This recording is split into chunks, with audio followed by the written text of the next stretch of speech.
My aunt put this in her hair and now she has it longer than ever. Awesome!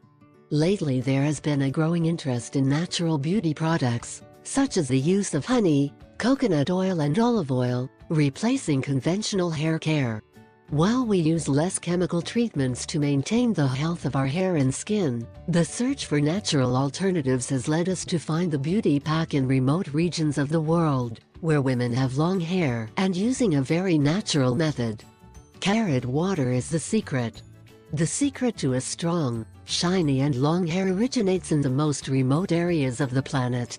The women of these places are known for their long, shiny, gray hair.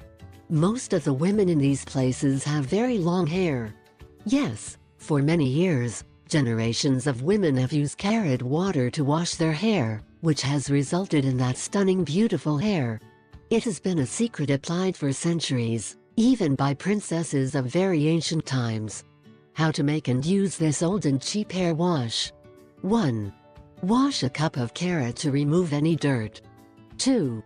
Place in a bowl and cover with water for 15 minutes, stirring occasionally. 3. Strain water into a plastic bottle. 4. Leave it at room temperature for a day or until it becomes slightly acidic and begins to ferment. 5. Pour in a pot, boil and let cool. 6. Add a few drops of essential oil of tea, lavender or rosemary. 7. Use this water as an alternative shampoo, massaging gently on your scalp and throughout your hair. 8. Rinse everything thoroughly. If you cook carrots 2 or 3 times a week, you should be able to collect enough carrot water for 2 or 3 washes.